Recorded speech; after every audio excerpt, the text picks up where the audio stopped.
අයිබුවන් සුවදෑසනක් සුව වේවා සුබ වේවා සුබ වේවා සුව වේවා. අපි ආරම්භ කරන්න සූදානම් පත්තර මේන්තුව. හැමදාම අනිත් අය දිහා බලාගෙන ඉන්නේ නැතුව තමනුත් යමක් කරන්න ආරම්භ කරන්න කියලා කියනවා. ඒකට හොඳම දවස අද කියලා කියනවා. හෙටට කල් දාන්න නැතුව අදම යමක් පටන් ගත්තොත් තමන්ගේ ජීවිතේ ජයග්‍රහණය කරන්න පුළුවන්. ඒත් ඉතින් මේ කොරෝනාසේ මොනවද පටන් ගන්න. නගර ගණනාවක් තමන් විසින්ම වහගෙන තිනවා. වෙළඳ සංගම් විසින් තමන්ගේ නගර වහනට කටයුතු කරලා තිනවා. ඒ වගේම තමයි ඩෙල්ටා ප්‍රභේද කිහිපයක් නැවත වතාවක් මෙරටින් හම්බෙලා තිනවා. මේ වගේ තොරතුරු ගණනාවක් අද දවසේදී අපිට ඔබත් එක්ක කතා බහ කරගන්න පුළුවන්.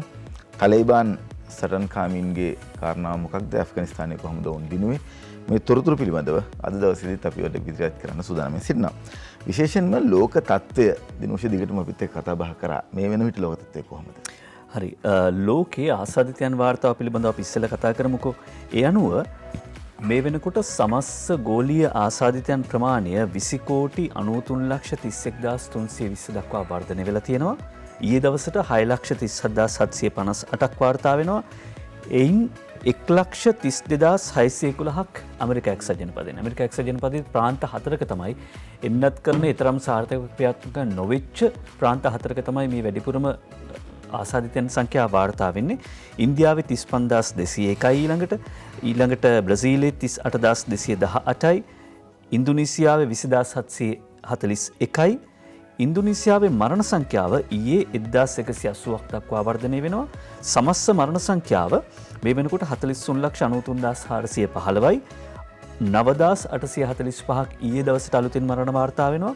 858ක් එයින් ඇමරිකා එක්සත් ජනපදයෙන්. දැන් ඇමරිකා එක්සත් ජනපදයේ ආසාදිතයන් සංඛ්‍යාව වැඩි වුණාට ලක්ෂ ඉක්මවා වාර්තා වුණාට මරණ සංඛ්‍යාව අඩුයි. මේ තමයි එන්නත් කරන්නේ ප්‍රතිඵල. එතකොට 440ක් ඉන්දියාවෙන් ඊයේ මරණ වාර්තා වෙනවා.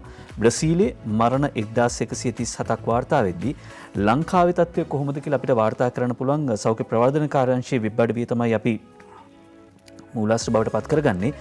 ඊයේ රෑ 10:08ට ඔවුන් යාවත් කාලන කරනවා. ඒ අනුව ඊයේ දවසට රෝගීන් 3,609ක් වාර්තා වෙනවා. 3,609ක් වාර්තා වෙනවා. සමස්ත රෝගීන් සංඛ්‍යාව 3,65,683යි. එයින් 3,14,340ක් සුව වෙලා ගිහිල්ලා තියෙනවා. ඒ අනුව 45,080 දෙනෙක් මේ වෙනකොට රෝහල්ගතව එහෙම නැත්නම් අතරමැදි ප්‍රතිකාර මධ්‍යස්ථානවල ප්‍රතිකාර ලබනවා. 6,434ක් මරණ සංඛ්‍යාව වාර්තා වෙනවා. දැන් දත්ත එකක්, ඒ කියන්නේ දත්තයක් කියලා කියන්නේ එක සංරචකයක්, එක යුනිට් එකක්, එක හුදකලා යුනිට් එකක්. ඒ දත්ත කීපයක් එක පිළිවෙලට හදලා ඒක කිසියම් අර්ථයක් ගන්නනකොට ඒක තමයි තොරතුරක් බවට පත් වෙන්නේ. අපි ඊයේත් කිව්වා. දැන් දත්ත වැදගත් වෙනවා තීන්දුව ගැනීමට. නිසා දත්ත නිවැරදිව සටහන් කරන එක වැදගත්. ඒ වගේම තමයි දත්ත අර්ථකථනය කිරීම එක එක්කෙනාට එක එක විදිහට කරන්න පුළුවන්. දැන් උදාහරණයක් හැටියට ගත්තොත් සමහරට වර්ල්ඩෝමීටර් වෙබ් අඩවිය තමයි අපි මූලාශ්‍රය බවට පත් කරගන්නේ. දැන් වර්ල්ඩෝමීටර් වෙබ් අඩවියේ ලංකාව කොතනද තියෙන්නේ? ඒ ලයිස්තුව ගත්තොත් අපිට කියන්න පුළුවන් වර්ල්ඩෝමීටර් වෙබ් අඩවියේ ලංකාව තියෙන තැන. මොකද ඔවුන් වාර්තා කරනවා සමස්ත ආසාදිතයන් වාර්තා වීම අතින් ශ්‍රී ලංකාව තියෙන්නේ කොතනද කියලා. ශ්‍රී ලංකාව තියෙන්නේ 64 වෙනි තැන. ශ්‍රී ලංකාව 64 වෙනි තැන තියෙන්නේ. ඒ වගේම ආසන්නත දින 3 දින 10 රෝගීන් වාර්තා වීම අනුව ලංකාව ඊට උඩට එනවා. 9 වෙනි තැනට එන්න පුළුවන්. අපිට අවශ්‍ය තැනට තමයි අපි මේ ඉලක්කම් එහෙ මෙහෙ කළ මේ රටාව හදලා අර්ථකථනය කරන්නේ. ලෝකේ සමහර රටවල් මේ වෙනකොට මේ ඉලක්කම් කියන එක නතර කරලා තියෙනවා. මොකද ඉලක්කම් කියන්න නැවතවතාවක් ආතතියක් ඇති වෙනවා. හැබැයි අපි මේක කියන්නේ ඊයේත් කිව්වා වගේ ආකල්ප වෙනසක් ඇති කරන. ලෝකයේ තර්ජනය මෙහෙමයි, රටේ තර්ජනය මෙහෙමයි. ඒ නිසා අපි මොකද කරන්න ඕනේ? අපේ වගකීම හරියට හඳුනා ගන්න ඕනේ සහ ඒ වගකීම ඒ ආකාරයෙන් ඉෂ්ට කරන්න ඕනේ කියන අදහස ඇතිව තමයි අපි මේ උදේ පාන්දර මේ ඉලක්කම් කියන්නේ. දැන් ඇයි රට වහන්නේ නැත්තේ? සමහර අය කතා කරනවා. සමහර අය කතා කරනවා රට වහලා කොහොමද? රජයක් විසියට රජය ක්‍රියාත්මක කළ යුත්තේ කොහොමද? මේ සියල්ල අද පුවත්පත් වලින් අපිට කතා බහ කරන්න පුළුවන්. විශේෂයෙන්ම ලංකාවේ ජනගහනයෙන් භාගයටත් වැඩි ප්‍රමාණයක් එදා වේල අද දවසේ වැඩ කටයුතු කරොත් තමයි උන්ට රැකියාව කරගන්න පුළුවන්කම තියෙන්නේ. ආණ්ඩුවක් විදිහට රජයක් විදිහට එකවර සියල්ල වහලා දාලා කරන්න විදියක් නැහැ කියලා ආණ්ඩුව කතා කරනවා. අනිත් පැත්තෙන් කතා කරනවා ජනතාවගේ ජීවිත කොහොමද අපි බේරගත්තේ නැත්නම් මේක කරන්න පුළුවන් කියලා. හැබැයි ආණ්ඩුව මේ වගේ තීරණයක් කරන් තින්නේ වැක්සින් එක නැත්නම් එන්නත බොහෝ දෙනෙකුට ලබා දුන්නාට පස්සේ මේ කාරණා දෙපැත්තෙන් දෙපැත්තට කතා බහ කරනවා. ඒ වගේම තමයි වෛද්‍ය උපදේශ අනුව විශේෂඥ වෛද්‍යවරුත් දෙවිදියකට කතා කරනවා. සමහරක් විශේෂඥ වෛද්‍යවරු කියනවා නෑ රට වහන්න ඕන නෑ මේ විදිහට මේක කරගෙන යන්න පුළුවන්. හැබැයි පරිස්සම් වීම වැදගත්. එන්නත් කරණය ඊටත් වඩා වැදගත් කියලා. තවත් සමහරක් අය දේශපාලනත් එක්ක සම්බන්ධ වෙලා මේ කටයුතු සිදු කරන්න හදනවා. කොහොමුණත් බුද්ධික දැන් ඇත්තටම මේ ආර්ථිකය කියන්නේ මිනිස් ජීවිතවල වටිනාකම නොතකා එහෙම නැත්නම් ආර්ථිකය ගැන හිතලා ගන්න තීරණයක්. ඒ කියන්නේ සල්ලි ගැන හිතලා ගන්න තීරණයක්ද මේ? මොකද දැන් අපි දන්නවා මේ වෙනකොට එන්නත් කරණය සඳහා මේ වෙනකොට බිලියන 24ක් වියදම් කරලා තියෙනවා එන්නත් ගෙන්නන්න. ඒ එන්නත් වලට විතරයි. ඊට පස්සේ ඊට ඕන කරනට සිරින්ජ ඒ වගේ දේවල් වලට අමතරව. දැන් විශේෂඥ වෛද්‍ය ආනන්ද විජේවික්‍රම මහත්මයා කියනවා ICU ඉන්න එක ලෙඩෙක්ට සාමාන්‍යයෙන් දවසකට ලක්ෂයක් වියදම් වෙනවා කියලා. එතකොට දැන් රටේ ආර්ථික ක්‍රියාවලිය නතර වුණොත් එන්නත් ගෙන්නන්න කොහෙද සල්ලි? ඊළඟට අපි ලෑස්තිද නෑ අපේ පඩිය එපා කියලා කියන්නේ අපිට පඩිය ඕනේ. අපිට වැඩිපුර පඩිය ඕන වෙලාවක් මේ. ටිකට් කරලා පඩිය ඉල්ලන වෙලාව. එතකොට එහෙමනම් මේ ආර්ථිකය කියලා කියන්නේ ආයි වෙන කාරණයක් නෙවෙයි මේ සල්ලි ගැන හිතලා ජීවිත අමතක කරනවා නෙවෙයි ජීවිත වෙනුවෙන් ජීවිත ආරක්ෂා කරන. ජීවිත වෙනුවෙන් ආර්ථිකය ආරක්ෂා කරන වැඩපිළිවෙලක් නේද කියන එක අපි බලන්න වෙනවා. මොකද උද්දික දැන් ඊශ්‍රායලයේ පලස්තීනයට පහර දෙන වෙලාවේ ඊශ්‍රායලයේ ජනාධිපතිවරයා විපක්ෂ නායකවරයා එකම ෆෝරම් එකක හිටියා. එකම වේදිකාවක ඉඳලා තමයි ඒ ගේම ගැහුවේ. ඊළඟට දැන් ලංකාවෙත් ඉන්දියාවෙන් අර පරිප්පු ගෙන්නලා දානවා කියලා කියපු වෙලාවේ අපි අහලා තියෙනවා. ඒකට විපක්ෂ නායකවරයා විදියට හිටිය අනුර බණ්ඩාරනායක මහත්තයා එම බැලුවම ඒ කියන්නේ ශ්‍රී ලංකා නිදහස් පක්ෂයේ තනින් නමලා තිබුණේ වෙලාවේ ආසන 8ට බස්සලා මැතිනීගේ ප්‍රජායිතිය අහෝසි කළා. ඒ කියන්නේ අපි කියන්නේ අර නන්නත්තර කරලා තිබුණේ. එහෙම තිබුණා වුණත් ඉන්දියාව පරිප්පු දානවා කියලා කියපු වෙලාවේ විපක්ෂ නායක අනුර බණ්ඩාරනායක මහත්තයා පාර්ලිමේන්තුවේදී කියනවා මම ඉන්දියාවට කතා කරන්න මේක මෙහෙම කරන්න දෙන්න බෑ කියලා. ඒකයි රටේ තියෙන වැදගත්කම සහ රට පරිස්සම් කරන්න දේශපාලකයන් විදියට කොහොමද ඉස්සරහට එන්න ඕන කියන කාරණාව. දිනෝෂ දැන් මේ ළඟදී දවස් කිහිපයකදී අපි යාළුවෝ හම්බෙලා කතා කරනවානේ. මේ වෙලාවේ එකවරම කොළඹ වැහුවොත් නැත්නම් රටම වැහුවොත් කොළඹ ඉන්න ජනතාව අපි කියනවානේ දැන් අද රාත්‍රී 12 ඉඳලා සති දෙකකට ඇඳිරි නීතිය. මෙහෙම කියලා කිව්වොත් කොළඹ ඉන්න ජනතාව වෛරසය තමයි රට පුරා විසිර යන්නේ. සාමාන්‍යයෙන් පොඩි කඩවල් වල දැන් 50 60 100 වගේ වැඩ කරන ස්ථාන තියෙනවා. ඒ ස්ථානවලදී ඔවුන්ට නේවාසික පහසුකම් ලබා දීම සිද්ධ වෙන්නේ යම් යම් ගෙවල් වල විතරයි. බෝඩින් වල ඉන්නවා කියලා කියන්නේ. ඒතර මේගොල්ලන්ට කන්න බොන්න විදිහක් මුකුත් නැති වෙනවා. මොන් කරන්නේ උන්ගේ තියෙන වෛරසයත් එක්ක තමයි ගමට යන්නේ. මොකද PCR කරගෙන ඇන්ටිජන් කරගෙන ගමට යන්න පුළුවන් වාතාවරණයක් මේ රටේ ඒ විදිහට නැහැ. මෙහෙම පොඩි සංකූලතාවයන් ව්‍යාකූලතාවයන් අත්මතු වෙලා තියෙනවා. මේවා සියල්ල කළමනාකරණය කර ගැනීමෙන් තමයි රට ඉස්සරහට යන්න ඕන. අපි බලමු පුවත්පත්වල මුල් පුවත් කොහොමද තියෙන්නේ කියලා. ප්‍රධාන පුවත්පත්වල බලමු.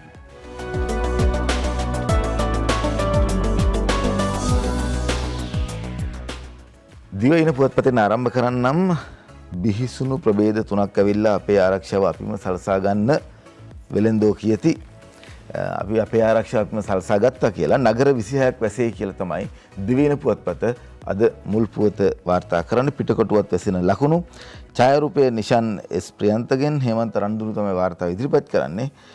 කොරෝනා වෛරසය ශීඝ්‍රසේ ව්‍යාප්ත වීම නිසා රට පුරා නගර 26ක් වසා දැමීමට එම නගරවල වෙළඳ සංගම් ඊයේ කටයුතු කරලා තියෙනවා. වෙළඳ සංගම් කියන්නේ අපේ ආරක්ෂාව අපිම සලසගත්තා කියලා. මම ඔබට කියන්නම් මොන ප්‍රදේශද මේ වහලා තියෙන්නේ කියන එක. ගම්පහ මොනරාගල අම්පාර අකුරැස්ස අලව්ව රත්නපුර බණ්ඩාරවෙල කැකිරාව අම්බලන්ගොඩ අම්බලන්තොට ඇඹිලිපිටිය වේගනගොඩ බදුල්ල දංකොටුව බලංගොඩ මරදගහමුල ඇතුළු තවත් නගර රැසක් මෙහෙම වහලා තියෙනවා කියන කාරණාව වෙනවා. ඒ වගේම තමයි පිටකොටුවේ කේසර් වීදියේ තොග වෙළඳසැල් විශාල ප්‍රමාණයක් ඊයේ ඉඳලා වසා දමලා තියෙනවා. වසා දැමුණු සිසු නගර අතල විස්තර අපි මේ ඉස්සරහදී කතා බහ කරන්න සූදානම්. ඇයි මේවා වහන්න හේතු උනේ? නගරවල වෙළඳ සංගම් තමන්ගේ පාරිභෝගිකයන්ට වෛරසය පැතිරෙන්නත් බෑ. පාරිභෝගිකයන්ගෙන් වෙළඳ සංගම් අතරත් මේක පැතිරෙන්න බෑ. අපිම ආරක්ෂා වෙමු කියන කාරණාවත් එක්ක තමයි වෙන්සල් වහලා තියෙන්නේ.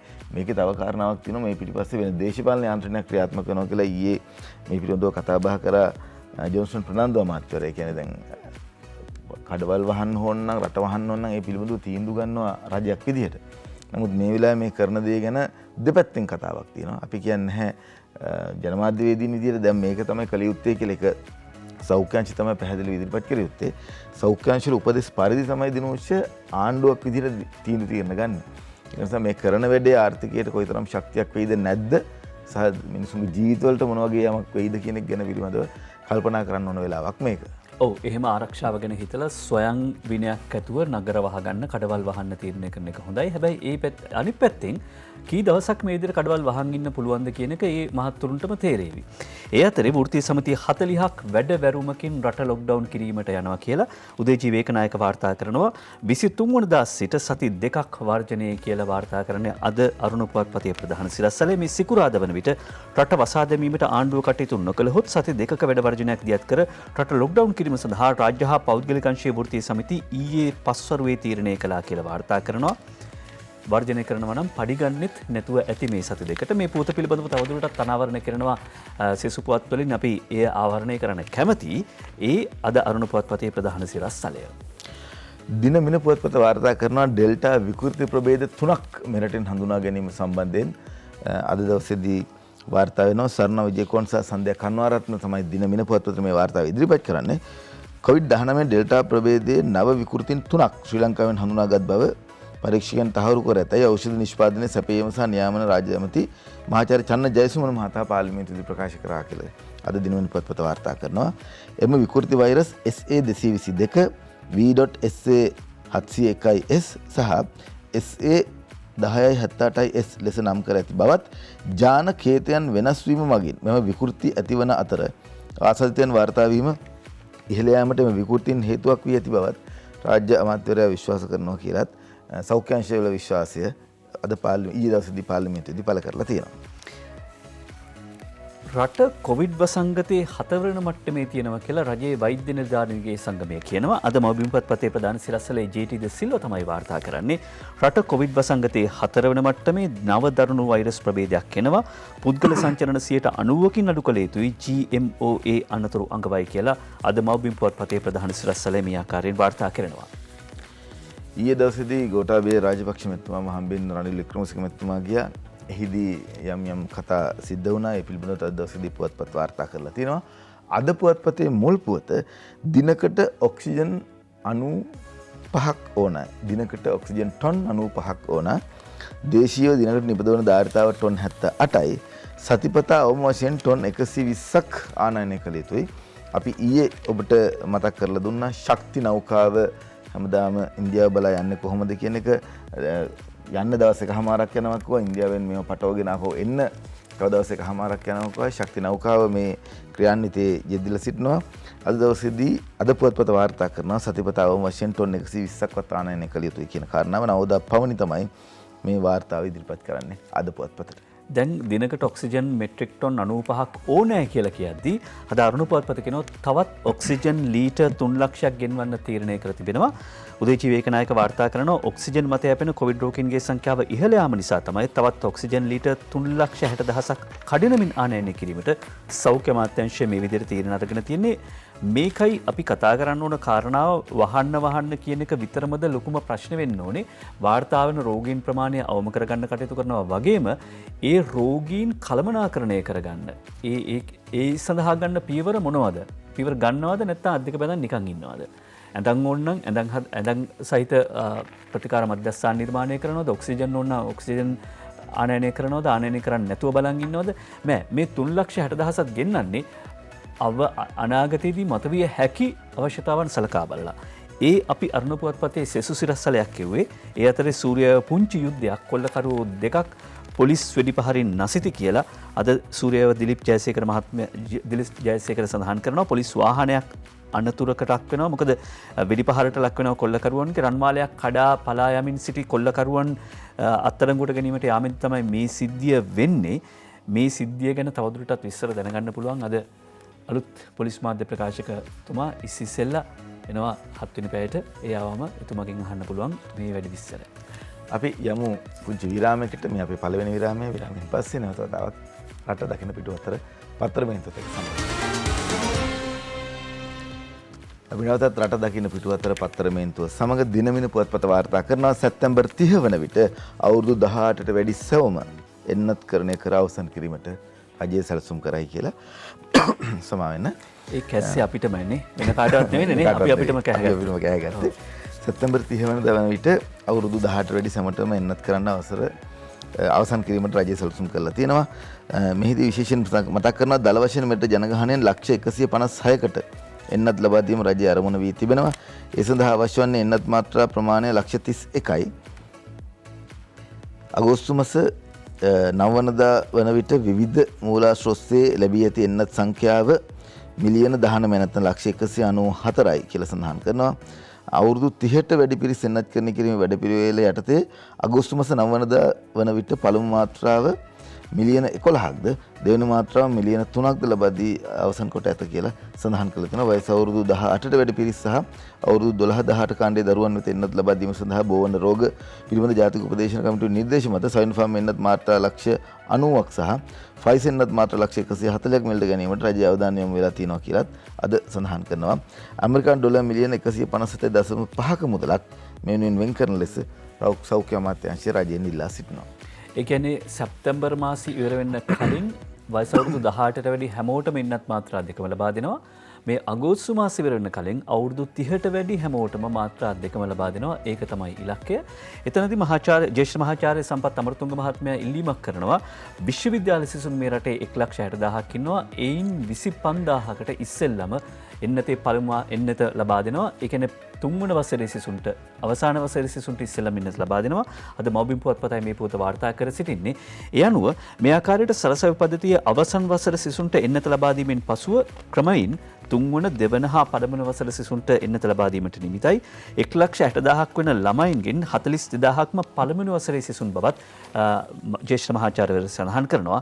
ඒ අතරේ ඉන්දියාවෙන් සිරින්ජර ලක්ෂ 45කුත් ගෙන්නන්න අර අපි කියවනේ ටොන් ලීටර් 3,60,000ක් ගෙන්නන්න ඔක්සිජන් තීන්දුව කරලා තියෙනවා වගේම ඉන්දියාවෙන් සිරින්ජර ගෙන්වීම වේගවත් කිරීම සඳහා මිලියන 4.5ක් ඉක්මන් මිලදී ගැනීම සඳහා ඉදිරි සති 3 තුළ එවැගේම තවත් සිරින්ජර මිලියන 1.7ක් ලංකාවට ලබා ගැනීම සඳහා කටයුතු කර තිබෙන බව අද මව්බිම් පුවත්පත සඳහන් කරද්දී අරුණ පුවත්පත මුල් පිටුවේ වාර්තා කරන කාරණා කිහිපයක් තියෙනවා.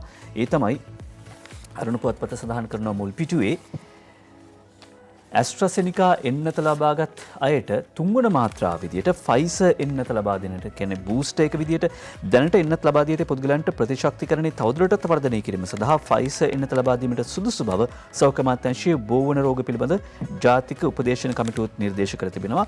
ඒ අනුව ඇස්ට්‍රසෙනිකා ගත් අයට ප්‍රතිශක්තිය වඩන්න ෆයිසර් එන්නත ලබා දීම සඳහා තීරණය කර තිබෙන බව උදේජීවී ඒකනායක වාර්තා කරනවා අද මව්බිම අද අරුණ පුවත්පතට. දිව ඉන පුවත්පත වාර්තා කරනවා පාර්ලිමේන්තුවේ 13කට කොවිඩ්. පාර්ලිමේන්තුවේ 13කට කොවිඩ්. ගජේන්ද්‍ර කුමාර එන්නත් අරගෙන නැහැ. ගජේන්ද්‍ර කුමාර මන්ත්‍රීතුමාට ආසාදිතයි කියලා සඳහන් කරනවා. කාර්ය මණ්ඩලයේ තව 12ක් එක්ක මේ පිළිබඳව තමයි අද සඳහන් කරන්නේ. අකිත පෙරේරා සහ රනිල් ධර්මසේන යාපඩ දිස්ත්‍රික් පාර්ලිමේන්තු මන්ත්‍රී ගජේන්ද්‍ර කුමාර පොන්නම්බලම් මහතා කොවිඩ් ආසාදිතක බවට ඊයේ තහවුරු වුණා. කාර්ය මණ්ඩලයේ 12 දෙනෙකුත් කොවිඩ් ආසාදිතව තහවුරු වෙලා තියෙනවා. පොන්නම්බලම් මහතා මේ වනට කොළඹ සිටින බවත් වෛද්‍ය ප්‍රතිකාර සඳහා යොමු ඇති බවත් සඳහන් කරලා තිනවා. ඒ අතරතුරේදී පාර්ලිමේන්තුවේදී රැපිඩ් ඇන්ටිජන් පරීක්ෂාවෙන් තමයි 12 දෙනෙකුත් මේ සඳහා ආසාදනය වෙලා කියලා තොරතුරු හොයාගෙන තියෙන්නේ. ගජේන්ද්‍රම් පොන්නම්බලම් මැතිතුමා එක එන්නතක්වත් අරගෙන නැහැ කියලාත් අද වාර්තා කරලා තියෙනවා. ඇයි දෙයනේ මෙච්චර කියද්දිත් එන්නත විදින්නේ නැත්තේ? ඉස්සෙල්ලා මේගොල්ලොන්ට දුන්නේ. ඒත් ඉත ගත්තේ නැහැ කියලා කියන්නේ. හැබැයි වයස අවුරුදු 107ත් එන්නත විදගෙන කියලා අද ලංකාදීපය වාර්තා කරනවා. බණ්ඩාරගම බිමල් ශාමන් ජයසිංහ වාර්තා කරන්නේ පණ්ඩිපිටිය පැලැන්වත්ත පදිංචි වයස අවුරුදු 107ක් වන මේ සීයා EAD මාටින් සීයා එන්නත විදගෙන දැන් සුවය සනීපය ලබමින් සිටිනවා කියලා හොඳ සෞඛ්‍ය තත්ත්වයේ ඉන්නවා කියලා අද ලංකාදීපය වාර්තා කරනවා. 107ත් එන්නත විදගනි. ඉතින් ගජේන්ද්‍ර කුමාර පොන්නම්බල මන්ත්‍රීතුමා වගේ ඇයි විදගන්නේ නැත්තේ? එන්නත කොච්චර වියදම් කරනවද මේකට කියන එක කිව්වා. මෙතෙක් ගත් එන්නත් වලට බිලියන 24ක් විතර වියදම් කරා. ඉස්සරහට එන්න තියෙනවට කොච්චරද කියලා බුද්ධික කිව්වා. ඊයේ දවසට විතරක් එන්නත් ලක්ෂ 3කට වැඩි ප්‍රමාණයක් එන්නත් කරණය කරලා තියෙනවා කියලා රංජන් කස්සුරි ලංකාදීපයට වාර්තා කරනවා. දවසට කොරෝනා එන්නත් ලක්ෂ 3ක් දීලා යුද හමුදාව ත්‍රිවිධ හමුදාව මේ වැඩපිළිවෙල ඉතාමත් වේගෙන් සිදු කරනවා. ඒක ප්‍රතිඵල තමයි මේ. ඒ අනුව එහෙම කරද්දිත් දේශපාලන කුහක කතාවලින් හමුදාපති ආරක්ෂක අංශ අධෛර්යමත් කරන්න එපා. කුහකයන්ට ලැබෙන්නේ ස්වභාව ධර්මයේ දඬුවම රජරට විශ්වවිද්‍යාලයේ කුලපති ඊතල වැටුණුවේ ඥානතිලක නාහිමිපාණන් වහන්සේ සඳහන් කරනවා. දේශපාලන මතිමතාන්තර මොනව දරුවත් කමක් නැහැ. නමුත් මේ රටේ වැඩ කරන මිනිස්සුන්ට අපහාස කරන්න හොඳ නැහැ. වැඩ කරන මිනිස්සුන්ට ශක්තියක් වෙන්න. එතකොට තමයි නියම නායකයෝ වෙන්න පුළුවන්. වාචාල කතා කියලා අනෙක් අයගේ දියුණුව කඩාකප්පල් කරලා නායක වෙන්න බෑ. අනුරාධපුර වික්‍රම රළපනා වාර්තා කරන්නේ දේශපාලන කුහක කතාවලින් හමුදාපති ආරක්ෂක අංශ අධෛර්යමත් කරන්න එපා කියලා. ඒ වගේම අරුණ පුවත්පත මේ කාරණාව වාර්තා කරනවා. ලෝක වසංගතයකට මුහුණ දෙන මේ වෙලාවේ ජනපති ගෙන යන වැඩපිළිවෙලට සියලු දෙනාගේ සහාය දෙන්න. ආරක්ෂක අංශ සහ සෞඛ්‍ය අංශ අධෛර්යයට පත් කරන ප්‍රකාශ කරන්න එපා. මේ ජනතාව වෙනුවෙන් බොහෝ තීරණගත්ත ජනාධිපතිවරේ පාතාලයන් කුඩු මර්ධනය කරන ඍජු පියවර ගත්තා. ව්‍යාපාරිකයාට බොහෝ සහන ලබා දීලා ඔවුන්ගේ කඩාවැටුණු ව්‍යාපාර ගොඩනගන්න රජය අනුග්‍රහය ලබා දුන්නා. රටේ සංවර්ධන යෝජනා ක්‍රම එකක්වත් නතර කරේ නැහැ. පඩි ටික හරියට වෙලාවට දුන්නා. විරුද්ධවාදීන් අනාවැකේ හැදුවත් ජනාධිපති මර්ධනකාරී ඒකාධිපති වැඩපිළිවෙලක් කළේ නැහැ. පරිගැනීම් කළේ නැහැ. ජනතාවට ඇහුම්කන් දෙනවා. සේවකයන්ගේ වැටුප් අඩු නොකර දිගටම අවුරුදු 1.5ක් විතර තිස්සේ මේ වැටුප ගෙවාගෙන ආවා. මේ පවතින්නේ තනි රටකට මුහුණ දෙන්න පුළුවන් අභියෝගයක් නෙවෙයි. මේක ලෝක වසංගතයක්. මුල් අවස්ථාවේ ලෝකයේ හැම රටකටම වඩා අපි මේ අභියෝගය ජයගත්තා. දැන් අපිට තියෙන පහසුකම් ඔස්සේ මේ අභියෝගය ජය ගැනීම සඳහා මේ කටයුතු කරනවා කියලා ඊතල වැටුණුවේ ඥානතිලක ස්වාමීන් වහන්සේ මේ කරන ප්‍රකාශය අද අරුණ පුවත්පතත් වාර්තා කර සිටිනවා. නියමිත අවසර නැති අය පළාත් මායමේදී නැවත හරවා යවනවා. ඒකින්ද නියමිත අවසර නැත්තම් පළාත් මායම් ක්‍රොස් කරන්න බෑ. පළාත් මායම් හරහා යන්නට බෑ. ඉන්දික හේව විතරණ අද පුවත්පතට වාර්තා කරනවා. නියමිත අවසරයක් නොමැතිව පළාත් මායම් හරහා ගමන් කිරීමට පෙනෙන වාහන පුජ්‍යලන අපසු හරවා යවන බවත් ඊයේ උදෑසන 17 වෙනිදා උදේ වෙනකොට පැය 24ක කාලය තුලදී වාහන 330ක් සහ පුජ්‍යලයන් 635 දෙනෙකු ආපසු හරවා යවූ බවත් පොලිස් මූලස්ථානයේ සඳහන් කරා කියලා අද පුවත වාර්තා කරනවා. බස්නාහිරට ඇතුළු වාහන 946ක් සහ පුජ්‍යලයන් 2049ක් පරීක්ෂාවට ලක් කරලා තිනවා. මීට අමතරව මෙම කාලය තුළ බස්නාහිර පළාතෙන් පිටවීමට පැමිණි වාහන 838ක් පුජ්‍යලයන් 1173 දෙනෙකුත් හරවා යවා තිබෙනවා කියලා කතා කරනවා මේ පරීක්ෂාවට ලක් කරලා. ඒ නිසා මේ පිළිබඳව දිගින් දිගටම මතක් කරලා දෙන්නේ සංචරණ සීමාවන් යොදලා තියෙන්නේ අපේ ආරක්ෂාවට සහ සෞඛ්‍ය කණ්ඩායම් සහ ආරක්ෂක කණ්ඩායම් මේ දෙකල එකතු වෙලා කොහොමද මේ කළමනාකරණය කරන කියන කාරණාවත් එක තමයි තියෙන්නේ. ඒකින්ද නියමිත අවසර නැතුව පළාත් මායමේදී අපහසුතාවයන්ට ලක් වෙන්නට එපා. අවසරයක් නැත්නම් යන්න හිතන්නවත් එපා. දැන් බුද්ධික රෑ 10 ඉඳලා උදේ 4 වෙනකන් සංචරණ සීමා ඉන්ද්‍රිය නීතිය දාන්නේ. ඉන්ද්‍රිය නීතිය දාලා තියෙන්නේ ඇයි? හරිද? ලේසිම ක්‍රමේ තමයි මේක ලොක්ඩවුන් කරලා තියන්න පුළුවන් නම් ඉන්ද්‍රිය නීතිය දාලා තියන්න පුළුවන් නම් ඒක තමයි ලේසිම ක්‍රමේ. හැබැයි ඊට වඩා අභියෝගාත්මක දේවල් තව තියෙනවා. ඒ නිසා තමයි රෑට සංචරණ සීමා එහෙම නැත්නම් ඉන්ද්‍රිය නීතිය දාලා පෙන්වන්නේ සංචරණයේ සීමා කරන්න. එතකොට අඩුතරමේ මිනිස්සු රෑ 6 8 විතර වෙද්දි ගෙවල් වලට යනවා. එතකොට දැන් මේ සංචරණ සීමා එහෙම නැත්නම් රෑට ඉන්ද්‍රිය නීතිය දැන් මම අහනවා වවුල්ලුන්ටද මේ ඉන්ද්‍රිය නීතිය දාන්නේ කියලා. එතකොට දැන් බුද්ධික කියද්දි ඔතන ওই වාර්තාවේ තියෙනවා මේ අත්තරංගුවට පත් වෙලා තියෙන මේ ආපහු හරවලා තියෙන වවුල්ලුද? හරිද? අපිවම ප්‍රශ්න කරගන්න වෙනවා. මොකද මේ අතරේ කොවිඩ් මරණ වැඩිවීමේ වගකීම ස්ටාලින් සජිත් අනුර බහරගත යුතුයි කියලා ජොන්ස්ටන් ප්‍රනාන්දු අමාත්‍යවරයා කරන ප්‍රකාශය අද මවුබිම් පුවත්පත වාර්තා කරනවා. WK ප්‍රසාද් මංජු තමයි මේ වාර්තාව ගෙනෙන්නේ මවුබිම් පුවත්පතට. ඒ අනුව ඔහු සඳහන් කරන අන්දමට කොවිඩ් මරණ වැඩිවීමේ වගකීම ආණ්ඩුව බහරගත යුතු බවට චෝදනා කරන මේ පිරිස සෞඛ්‍ය උපදෙස් නොතකා ගුරු උද්ඝෝෂණ, ගොවි මහතුන්ගේ උද්ඝෝෂණ සංවිධානය කළ යයිද ජොන්ස්ටන් ප්‍රනාන්දු අමාත්‍යවරයා කියා සිටිනවා. කොළඹ දිස්ත්‍රික්කයේ ලක්ෂ 2ක ජනතාවට එන්නත් නොගන්නා ලෙසට විපක්ෂය ප්‍රකාශ කළද වගකීතු ආණ්ඩුවක් ලෙස කටයුතු කරමින් එම පිරිස එන්නත් කරණය කිරීම සඳහා ජංගම රථ පවා යොදාගෙන කටයුතු කළා. එන්නත් කරණය කිරීමේ වැඩසටහන කඩාකප්පල් කිරීමට මුල සිටම විපක්ෂය කටයුතු කළ බවත් එන්නත් වල ප්‍රමිතියක් නොමැති බවත් මෙරට ජනතාව පරීක්ෂණාගාර මීයන් බවට පත් කිරීමට ආණ්ඩුව කටයුතු කරමින් සිටින බවට විපක්ෂ නායක සජිත් ප්‍රේමදාස මහත්මයා ප්‍රකාශ කළ බව අමතක කරන්න එපා. රට වැසූ විට රට අරින ලෙසටත් රට ඇරිය පසු රට වසන ලෙසටත් කියමින් සටන් පාට ඉදිරිපත් කරමින් මේ ආකාරයෙන් කිසිදු වගකීමකින් තොරව කටයුතු කරන බංකොලොත් විපක්ෂයක් ලෝකයේ කිසිදු රටක නොමැති බව ජොන්සන් ප්‍රනාන්දු අමාත්‍යවරයා සඳහන් කරන්නේ. මේ රටේ මීයෝ බවට පත් කරනවා. ඒ කියන්නේ මේ රටේ ජනතාව මීයෝ බවට පරීක්ෂණ ගන්න මීයෝ බවට පත් කරනවා කියලා කිව්වා. ජනතාවට කියන්න පුළුවන් අර ඉන්සල්ට් කරනවා කියලා කියන්නේ අවමාන කරන එක කොයිතරම් ප්‍රමාණයක් කරාද සහ ආණ්ඩුවට ඒ දේම කරා. කොහොම වුණත් ඊයේ දවසේදී රනිල් වික්‍රමසිංහ හිටපු අගමැතිතුමා වර්තමාන ජනාධිපති ගෝඨාභය රාජපක්ෂ මැතිතුමාව හම්බුණා. විනාඩි 40ක විතර සාකච්ඡාවක් තිබුණේ. ඒ සම්බන්ධයෙන් අද වාර්තා කළ තිනවා අද පුවත්පත කොවිඩ් රැල්ල කොවිඩ් ගැන රනිල් සහ ගෝඨා සාකච්ඡාවක කියලා අලුතෙන් එන රැලි සම්බන්ධයෙන් සහ කොවිඩ් කොහොමද කළමනාකරණය කරන්න කියන කාරණාව සම්බන්ධයෙන් එක්සත් ජාතික පක්ෂයේ දරන මතය සහ ඔවුන්ගේ අදහස් පිළිබඳව තමයි මෙහිදී සාකච්ඡාවට බඳුන් වෙලා තියෙන්නේ. කොවිඩ්-19 වසංගතය මර්ධනය කිරීම සඳහා එක්සත් ජාතික පක්ෂ ඉදිරිපත් කළ යෝජනා මාලාව ක්‍රියාත්මක කිරීමේ වැදගත්කම සම්බන්ධයෙන් වික්‍රමසිංහ මහතා මෙහිදී ජනාධිපතිවරයාට කතා කරලා තිනවා. එක්සත් ජාතික පක්ෂයට අමතරව අනිකුත් දේශපාලන පක්ෂවල අදහස්ද මෙම ආර්ථිකාර්ථී තත්ත්වයේදී තමන් විමසන්න සුදුසු බව ගෝඨාභය රාජපක්ෂ ජනාධිපතිතුමා ප්‍රකාශ කරලා තිනවා. රනිල් වික්‍රමසිංහ මහතාද ඒ පිළිබඳව සඳහන් කරලා තිනවා. අපි අනිත් අයගෙනුත් කතා කරලා මේ තොරතුරු ගමු කියලා. ඊට අමතරව දවසින් දවස උග්‍ර වන කොවිඩ්-19 වසංගතයේදී රජයේ මුහුණ දෙන ගැටලු ගැන එක්සත් ජාතික පක්ෂය වෙනම අනිත් පක්ෂද දැනුවත් කිරීමේ වැදගත්කම සම්බන්ධයෙන්ත් එහිදී කතා කරලා තියෙනවා. ඉදිරියේදී රනිල් වික්‍රමසිංහ මහතා හමු වීමට අපේක්ෂා කරන බවද ජනාධිපතිවරයා එහිදී ප්‍රකාශ කරලා තියෙනවා. ඒ අතරතුරේදී සජිත් ප්‍රේමදාස විපක්ෂ නායකවරයා ප්‍රකාශ කරනවා රට සති දෙකකට අගුළු දාන්න කියලා. ඒ පිළිබඳව වාර්තාව දිනේෂ් සමරකෝන් තමයි ඉදිරිපත් කරන්නේ අද පුවත්පතට. කොවිඩ්-19 වසඟ තත්ත්වය හමුවේ ලෝක සෞඛ්‍ය සංවිධානය සහ මෙරට සෞඛ්‍ය විශේෂඥයන් සඳහන් කරන ආකාරයෙන් රට සති දෙකකට අකුළු දමන ලෙස ආණ්ඩුවෙන් ඉල්ලීමක් කරන බවත් කොවිඩ් ආසාදිතයන් සහ මරණ සංඛ්‍යාව අඩු කර ගැනීමට ඒ බලපාන බවත් සජිත් ප්‍රේමදාස මහත්මයාගේ ප්‍රකාශය අද පුවත්පත වාර්තා කරලා තියෙනවා. අද අරුණ පුවත්පතත් සජිත් ප්‍රේමදාස විපක්ෂ නායකතුමා ඊයේ පාර්ලිමේන්තුවේදී කළ ප්‍රකාශය වාර්තා කරනවා. ඒ තමයි කොවිඩ් රෝගීන්ට දෙන ට්‍රොසිලිසුමාබ් ඖෂධයේ බරපතල හැඟයක් තියෙනවා කියලා විපක්ෂ නායකතුමා රජයේ අවධානය යොමු කළා.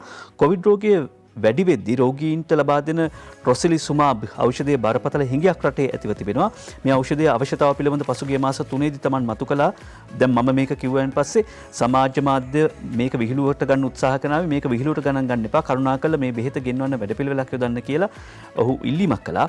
ඒකට උත්තර දෙනවා සුජිත් හේවාජුලිගේ ලංකාදීපයටත් මේක වාර්තා කරනවා. මෙහෙම ගියොත් ලැසී ගැනත් කියාවි කියලා ඖෂධ නියාමනය පිළිබඳ රාජ්‍ය අමාත්‍ය මහාචාර්ය චන්න ජයසෝන මහත්මයා කියනවා කොවිඩ් නියුමෝනියාව තත්ත්වය උග්‍ර වුණාම දෙන්න ලෙඩ්ඩු 100ක් ගත්තොත් එක්කෙනෙකුට විතර තමයි මේ එන්නත ලබා දෙන්නේ. එතුමා කියනවා මේ ඖෂධය රටේ නැහැ කියලා නෑ. ඒක වැරදි. ඖෂධයට තියෙන ඉල්ලුම වැඩි වෙලා තියෙනවා. කිරියල් එමෙතුමාට කතා කරලා කියනවා කිරියල් එමෙතුමා අර ඔබතුමාට තියෙන ආතරයිටිස් වැඩි වුණාම ඕක තමයි මුලින්ම දුන්නේ. පසුව සොයාගත්ත කොවිඩ් වැඩි වුණාම ඒ ඖෂධය දුන්නාම කිසියම් සහනයක් ලැබෙනවා කියලා. හැබැයි වෙලාව වරද්දලා දුන්නොත් මේ ඖෂධය නිසා මිනිස්සු මැරෙන්න පුළුවන්. ඒ කියන්නේ අර පැකනිල් කතාව වගේම තමයි. ඒ නිසා මේ දේවල් ගැන කියද්දි හරියට කාගෙන් හරි අහලා උපදෙස් ගන්න. දැන් මොකද රනිල් වික්‍රමසිංහ මහත්තයා නම් ওই වගේ දෙයක් කියනකොට හොඳට කිරලා මැනලා තමයි කිව්වේ කවුරු හරි කියන්න මේකට උපදෙස් දෙන්න කියලා මහාචාර්ය චන්න ජයසුමන රාජ්‍ය අමාත්‍යවරයා සඳහන් කරනවා. ඒ වගේම දැන් බුද්ධික අපි අර කලින් කතා කරමින් හිටියේ ජොන්සන් ප්‍රනාන්දු අමාත්‍යවරයා කරපු ප්‍රකාශය ඒ පිළිබඳවම දේශප්‍රේමී එක්සත් ජාතික පක්ෂ නායක සුගත් හේපාපතිරණත් කරන ප්‍රකාශයක් ඔවුන්ගේ ප්‍රවෘත්ති නිවේදනයක් අද මව්බිම් පුවත්පත වාර්තා කරනවා. කොරෝනාවට අතවැනු උද්ඝෝෂකයන් මරණ වැඩිවීමට වගකිව යුතුයි කියලා. සමගි ජනබලවේගය ජනතා විමුක්ති පෙරමුණ පෙරටුගාමී පක්ෂ අද හෙලන්නේ කිඹුල් කඳුළු. ඇත්තටම මිනිස්සුන්ට ආදරේ නම් මෙහෙම උද්ඝෝෂණ කරයිද? දැන් සමාජ මාධ්‍යවලත් බුද්ධික මේකට අදාළව අදහස් එහෙම පළ වෙනවා. මෙන්න අපිට හමුවෙච්ච එහෙම පෝස්ටු කිහිපයක් මේ තමයි. ඒ කියන්නේ දැන් ලොක්ඩවුන් කරන්නේ නැත්තේ ඇයි මරණ ගාන වැඩි වුණා කියලා කියන අය දැන් මොකද කියන්නේ මේ නැවත වතාවක් ඒ කියන්නේ මේ බලන්න මේ මුහුණු වල කවුද ඉන්නේ කාත් එක්කද ඉන්නේ කොයි තැන්වලද ඉන්නේ. ඒ කියන්නේ මීට සති දෙක තුනකට කලින් උද්ඝෝෂණ කරපු අය මහපාරේ ගුරුවරුන් එක්රැස් කරපු අය. එතකොට ඔවුන්ම නැවත වතාවක් මෙහෙම කියනවා මරණ ගාන වැඩි වෙලා තියෙනවා මේක මේ ජාතික ආපදාවක්. හරිද? උද්ඝෝෂණ රැල්ල හරහා රටම විශාලාවක් කරන්නට සැලසුම් කළ උදවිය මේ.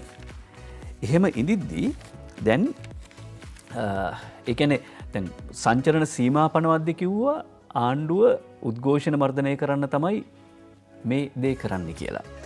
තවත් කොවිඩ් ප්‍රභේදයක් හැදෙනතුරු බලා නොසිට ආණ්ඩුව රට වසා නොදැම්මොත් සියලු වෘත්තීය සමිති එක්ව රට ලොක්ඩවුන් කරනවා කියලා සවනි ශේෂාදි වාර්තා කරන අද මව්බිම් පුවත්පතේ මුල් පිටුවේ වාර්තා කරන පුවතක් රවි කුමුදේශ් වෘත්තීය සමිති නායකයා කරන ප්‍රකාශය.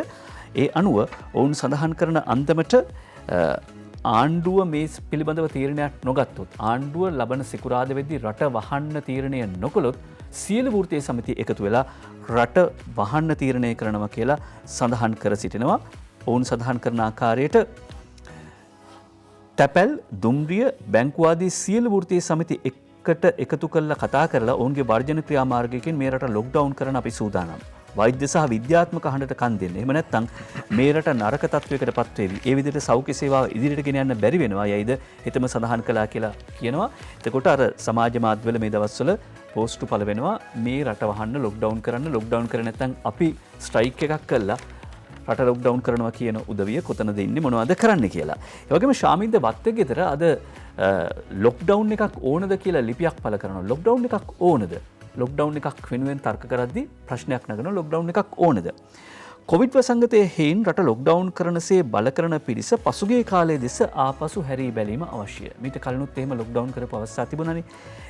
එතනදී අගනුවර හා තදාසන්න ප්‍රදේශවල සියලුම ජීවත් වන ජනතාවට ලොක්ඩවුන් වල ප්‍රතිවිපාක අත්විඳීමට සිදුණා. වෙනදාටත් වඩා පාරේ වාහන තිබුණා ලොක්ඩවුන් කරාම. හරිද? තදබදේ ඉහවහා ගියා. පොලිස් මාර්ග බාධකවල නතර කරන පිරිසට හේතු ඕන තරම් තිබුණා. අත්‍යවශ්‍ය සේවා හැඳුනුම්පත තිබුණා. පෞද්ගලික අංශයේ වැඩ කරන බව කිව්වා. අඩුම තරමින් ඔසුසලකින් බෙහෙත් මිලදී ගත යුතු බවට, ඒ කියන්නේ ඔසුසලකින් බෙහෙත් ගන්න දීපු තුණ්ඩුව. ඒක අතේ හැම ගිය තුණ්ඩුව අරගෙන මේකට තමයි මම මේ එළියට යන්නේ කියලා කිව්වා. හැබැයි ගියේ කොහෙද? ඒ නිසා මේ ලොක්ඩවුන් කරන එකේ ප්‍රතිඵල මොකක්ද කියන එක මේ ප්‍රායෝගික තත්ත්වයක කල්පනා කරලා බලන්න කියලා ශාමින්ද වත්තිකේතර යෝජනා කරනවා.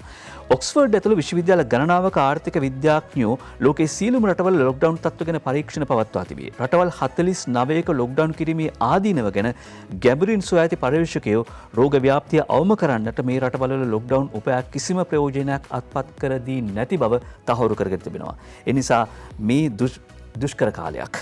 මේ දුෂ්කර කාලෙදී ආණ්ඩුව මේ වසර සඳහා ගෙවන්නට ඇති ණයවලින් ඇමරිකානු ඩොලර් බිලියනයක් ගෙවා නිම කළා. ඒ පදනම් කරගෙන ඇති කරන ලද කුණාටුව සමාජයට දැනලා තියෙනවා. ඒ නිසා ලොක්ඩවුන් එකක් ඕනද කියලා බලද්දී මෙන්න මේ කාරණාත් හිතලා බලන්න කියලායි කියන්නේ. ලොක්ඩවුන් ගැන කතා කරනකොට දැන් අපි පසුගිය සතියේ ඇහුවා දිනුෂ ඕස්ට්‍රේලියාව වගේ නගර කිහිපයක් එක්කෙනෙක් දෙන්නෙක් හම්බුනා ප්‍රාන්ත කිහිපයක් වහලා දැම්මා. දැන් අද පුවත්පත වාර්තා කරනවා එක කොවිඩ් ආසාදිතය නවසීලන්තයේම ලොක්ඩවුන්. මෙන්න මේවා වෙන රටවල් වල දේවල් දැකපු ගමන් කියනවා නවසීලන්තයේ එක්කෙනෙක් අහුවෙලා ලොක්ඩවුන් කරලා අපේ රට ලොක්ඩවුන් කරන්නේ නැත්තේ කියලා. ඔව් ඇත්ත එහෙම හිතන්නට පුළුවන්. නවසීලන්ත අගමැතිනියගේ ප්‍රකාශය තමයි කලින්ම ක්‍රියාත්මක වීමත් අසිරු ක්‍රියාමාර්ග ගැනීමත් අපට වාසිසහගතයි කියලා. මේ සියල්ල නිර්මාණය වෙන්නේ ඒ රටවල් වල තියෙන ආර්ථික ශක්තියත් එක්ක. උද්ඝාරයට හරි. ඒ කියන්නේ දැන් ලංකාවේ ආර්ථික අපේ GDP ආර්ථික වර්ධනය ගත්තොත් මේ දළදේශීය නිෂ්පාදනයේ ඇමරිකන් ඩොලර් බිලියන 88ක් විතර වගේ කියන්නේ. දැන් නවසීලන්තයට ගියාම ඒක 205ක්, ඒ කියන්නේ 3 ගුණයක් විතර වගේ. රටේ ජනතාව ගත්තොත් අපේ මිලියන 22ක් විතර වෙනවා. ඒක මිලියන 5යි ඉන්නේ. හැබැයි රට මීට වඩා ලොකුයි. ජනගණත්වය අඩුයි. ඒක නිසා තමයි මෙන්න මේ දේවල් පිළිබඳව අපි හරියට තෝරා බේරාගෙන කටයුතු කරන්න ඕන. නවසීලන්තය විශාල රටක මිලියන 5ක විතර ජනතාවක් ඉන්නේ. සහ ඒ රටේ තියෙන සල්ලි ප්‍රමාණයත් එක්ක ඒ රට සංවර්ධිත රටක් නිසා ඔවුන්ට ක්‍රියාත්මක වෙන්නට පුළුවන්. නමුත් අපේ රට ගත්තොත් එහෙම ලොක්ඩවුන් එකකට ගියාම සාමාන්‍ය රජයේ සේවකයන්ට කිසි ගැටලුවක් වෙන්නේ නැහැ. මේ පිකටින් කරන අයට කිසිම ප්‍රශ්නයක් වෙන්නේ නැහැ. ඔවුන්ට පඩිය වෙලාවට හම්බ වෙනවා. කොයිතරම් උද්ඝෝෂණ කරත් මේ උද්ඝෝෂණ කරන හැම වෘත්තීය නායකයෙක්ම එක දවසක්වත් වැඩ කරන්නේ නැතුව තමයි පඩි ගන්නෙ. ගුරුවරු ගත්තොත් ගුරුවරුන්ගෙන් සමහරක් අය කවදාවත් උගන්වලා නැහැ. ඒගොල්ලෝ වෘත්තීය සමිති වෙනුවෙන් ඔව් වෘත්තීය සමිතිය තිබිය යුතුයි. වෘත්තීය අයිතිවාසිකම් වෙනුවෙන් සටන් කළ යුතුයි. නමුත් මේ කොරෝනා වසංගතයත් එක්ක වෘත්තීය අයිතිවාසිකම්ද ජීවිත අයිතිවාසිකම්ද වටින්නේ. දැන් අද කාලේ මේ වෘත්තීය සටන් එක්ක රටේ ජනතාවට පත් වෙලා තියෙන ඉරණම ගැන පැහැදිලිව තේරෙනවා. අද කොවිඩ් ආසාදිතයයි නවසීලන්තෙම ලොක්ඩවුන් කියලා ප්‍රවෘත්තිය වාර්තා කරනවා. ඒතකොට මිනිස්සු හිතනවා රයිට් නවසීලන්තයේ එක්කෙනෙක් ඉඳලා මේක වැහුවා. අයි අපේ රටට බැරි. මේ පිළිබඳව තමන්ගේ තියෙන බුද්ධියෙන් කල්පනා කරන්න ඕන. දැන් ලෝකෙ වෙන රටවල අපි ප්‍රවෘත්ති ගත්තට පස්සේ අද ඉඳලා වෙන කොහෙට හරි යන්න ඕන නම් හෙලිකොප්ටරයක් හරි මොනවා හරි ගත්ත ගියා. නමුත් අපේ රටේ ජනතාවට එහෙම කරන්න පුළුවන්ද? ගෙදර ඉඳලා සාමාන්‍ය නගරයට ගිහිල්ලා එන්න වාහනයක යන්න පුළුවන්ද? බොහෝ දෙනෙක් පයින් තමයි ගමන් කරන්නේ. නැත්නම් සාමාන්‍ය මාධ්‍ය ප්‍රවාහන මාධ්‍ය පොදු ප්‍රවාහන සේවා පාවිච්චි කරන්නේ. මෙන්න මේ තත්ත්වයක් එක්ක අපි කොහෙටද යන්නේ, අපිට මොනවද කරන්න පුළුවන්, මෙන්න මේ තොරතුරුත් එක්කයි අපි තීරණය කරන්න ඕන රට කොහෙටද යන්නේ කියන එක. බුද්ධිකාරී වටින කතාවක් මතක් කළා. දැන් අර ඒ කියන්නේ මේ උගන්නන්න තියෙන වෘත්ති අයිතිවාසිකම් වෙනුවෙන් විතරක් පෙනී හිටන උදවිය ඇත්තටම ජීවත් වීමේ අයිතිය මේ වෘත්තිකයන්ට ලබා දීලා තියෙන දේ. හේතුව දැන් මේ වර්ජන වලට ගිහිල්ලා ඒ වර්ජන කරපු ගුරුවරු මොනතරම් බයෙන් ඇද්ද? දැන් මේ දවස්වල තවත් අලුත් කාරණාවක් පටන් ගන්න තියෙනවා දිනෝෂය. WhatsApp group නිර්මාණය කරන්නේ. ගුරුවරු Tamanගේ දරුවන්ට උගන්වන්න කියලා පාසලවලින් WhatsApp group නිර්මාණය කරා. දැන් තවමත් ඔන්ලයින් ඉගෙනීමේ කටයුතු ආරම්භ කරලා නැහැ. නමුත් දැන් අර WhatsApp group වලින් නැත්නම් ඒ WhatsApp කණ්ඩායම් වලින් පණිවිඩ යවනවා මේ ගුරු වර්ජනය වෙනුවෙන් ඔබගේ දායකත්වය ලබා දෙන්න. සමහර තැන්වල මුදල් එකතු කරලා තියෙනවා. සමහර තැන්වල තවත් දේවල් මේවා සමාජ මාධ්‍යවල උස්සෙච්ච යනවා. දැන් ගෙදර පොඩි දරුවෙක් ඉන්න අම්ම කෙනෙක් තාත්තා කෙනෙක් බොහෝ වෙලාවට දන්නවා මේකේ දැන් ගුරුවරයාගේ මැසේජ් එක එන්නේ අපේ අරගලයට උදව් කරන්න. අම්මේ තාත්තේ අපේ අරගලට උදව් කරන්න. මේ දරුවන්ව කොහොමද මේකට දඩමීමා කරගන්නේ? එහෙම නැත්නම් අපේ රටේ අම්මලා තාත්තලා කොහොමද දඩමීමා කරගන්නේ? මේ සියලුම දෙනාට හැමදාම රුපියලක් අඩු නැතුව පඩියවල තියෙනවා. ආණ්ඩුව ඉල්ලා සිටියේ අයවැය වෙනකන් කල් දෙන්න. ඒ වෙනකොට ඔවුන්ගේ දේවලුත් බලනවා. හැබැයි මේ වෙලාව පටිතද කරන දරුවන්ට උගන්වමු කියන එක. මෙන්න මේ වගේ අකටයුතුකම් ගණනාවක් දේශපාලන සමහරක් ජඩ දේශපාලන විසින් මෙහෙවන නිසා රට මොන තැනටද යන්නේ? ඔව් ඕන කෙනෙකුට කතා කරන්න කෑ ගහන්න ආණ්ඩුව විවේචනය කරන්න පුළුවන්. ආණ්ඩුවේ තියෙන ප්‍රජාතන්ත්‍රවාදී කම නිසාම විවේචනය කරන්න අවස්ථාවක් ලබා දීලා තියෙනවා. නමුත් ඔබ කරන දේ හරිද නැත්නම් ඔබට වෙලා තියෙන දේ මොකක්ද කියලා හිතන්න හොඳම කාලය තමයි 4 නිරල්ලක් වෙනවා කියලා කියනවනේ. දැන් මේ තත්ත්වෙන් අපිට පේන්නේ ඒක නේද නෝෂ? එහෙම වුණොත් එහෙම රටට ඒගොල්ලොම කියන විදිහට අබ්බසරණයි තමයි. ඔව්. ගොඩක් ගුරුවරු මේ දෙයට කැමති නැහැ. හැබැයි ඔවුන් නිහඬ කරලා තියෙන්නේ මොකද මේ ඇතම් වෘත්තීය සංගම්වල මර්ධනය ත්‍රස්තවාදයක් තරම්ම දරුණුයි. ත්‍රස්තවාදීන් ඔව්. මේක ත්‍රස්තවාදයක්. මේ ත්‍රස්තවාදීන් පාලකයන් බවට පත් වුණොත් මොකද වෙන්නේ? රටින් පලායන ඇෆ්ගන් වැසියෝ මෙන්න මෙහෙමයි පලායන්නේ කියලා අද මව්බිම් පොත්පත වාර්තා කරන ඇෆ්ගනිස්තානයේ පාලනය බෙද වැටුණා. මෙන්න මෙහෙමයි එක ගුවන් යානයක යන්න පුළුවන් වැඩිම සෙනග ඒ වනුව ගියා. ඇෆ්ගනිස්තානයේ රුසියානු තානාපති කාර්යාලයේ රුසියානු මාධ්‍යවේද පවසා තිබුණ ඇෆ්ගනිස්තාන ජනාධිපතිවරයා පලායන අවස්ථාවේදී හෙලිකොප්ටරයක් පුරවල මුදල් ගෙනහිල්ලා තියෙනවා. අලුත් කාර් 4ක් අරගෙන තියෙනවා. ඇෆ්ගනිස්තානයේ මේ මොහොතේ ලොව විශාලතම දේශපාලන ඛේදවාචකයට මුහුණ දී තිබෙනවා. එක්සත් ජාතීන් හෝ ලොව කිසිදු සාම සාධක හමුදාවක් මේ මොහොතේදී ඇෆ්ගන් ජනතාව වෙනුවෙන් පෙනී හිටින්නේ නැහැ. එන්නේ නැහැ ඇෆ්ගනිස්තානයට. තලිබානුවන් යටතේ ඇෆ්ගනිස්තානයේ පළමු පැය 24 කොහොමද ගෙවුණු කියලා සහන් වික්‍රමගේ අද අරුණ පුවත්පතට වාර්තාවක් ගෙනෙනවා. ඇෆ්ගන් වැසියන් 640ක් ඇමරිකා ගුවන් යානයක ගියා. අල් කයිඩා IS යලි නැගිටීවිද? ඊට පස්සේ මොකද විශේෂයෙන්ම මේ කාරණාව වැදගත්. තලිබාන් සංවිධානයේ රට පාලනය කළ කාලේ ජනතාවගේ නිදහසට සීමා පැනුණ විශේෂයෙන් කාන්තාවන්ට ඉතා අමානුෂික දැඩි සීමාවන් යටතේ ජීවත් වෙන්න සිදු වුණා. අධ්‍යාපන ලැබීමේ අවස්ථාවන ලැබුණා. කලින් තරම් දරඩඩු නොවුණු අති බවට අනාවැකි පළ වෙනවා. එක්සත් ජාතීන්ගත් තීන්දුවකුත් මොකක්ද කියලා බුද්ධික ගාව තියෙනවා. ඒ අතර චීන, රුසියා, ඉරාන නියෝජිතයන් සමග මේ අලුත් පාලකයෝ සාකච්ඡා කරලා තියෙනවා. චීනය, රුසියාව, පාකිස්තානයේ මේ අලුත් පාලනය පිළිගන්න ලෑස්ති වගේ ඉන්දියාව තාම සද්දයක් බද්දයක් නැහැ. ඒ අතර තලිබාන් සංවිධානය මෙහෙම බලයට පත් වුණාට පස්සේ ලංකාවට කොහොමද බලපෑමක් ඇති වෙන්නේ කියලා තලිබාන් බලය ඇල්ලීම මත මෙරට ආරක්ෂාව ගැන විශේෂ අවධානය යොමු වෙයි කියලා තිස්ස රවින්ද්‍ර පෙරේරා අරුණ පුවත්පතට වාර්තා කරනවා. මොකද මේ සංවිධානය තලිබාන් සංවිධානයේ බලයට පත්වීමත් එක්කම ජිහාඩ් IS සංවිධානවල සමාජිකයන් සමග සමගතා පවත්වපු මෙරට අන්තවාදී කණ්ඩායම්වල ක්‍රියාකාරීත්වය මද්‍රව්‍ය ජාවාරම්කරුවන්ගේ ක්‍රියාකාරීත්වය වැඩි වෙන්න ඉඩ තියෙන නිසා මේ පිළිබඳව මේ වෙනකොටත් ආරක්ෂක අංශවල අවධානය යොමු තිබෙන බව ජ්‍යෙෂ්ඨ ආරක්ෂක ප්‍රධානියෙකු අරුණ පුවත්පතට සඳහන් කළා කියලා තිස්ස රවින්ද්‍ර පෙරේරා වාර්තා කරනවා. තලිබාන් නායක මුල්ලා අබ්දුල් ගානි බරාදාර් ඇෆ්ගනිස්තානයේදී නව ජනාධිපති වීමේ වැඩි ඉඩක් කියලා අද වාර්තා කරනවා අද පුවත්පත. තලිබාන් සංවිධානයේ දේශපාලන අංශ ප්‍රධානියා වන ඔහු තලිබාන් සංවිධානයේ සම නිර්මාතෘවරයෙකු බවත් ප්‍රකාශ වෙනවා.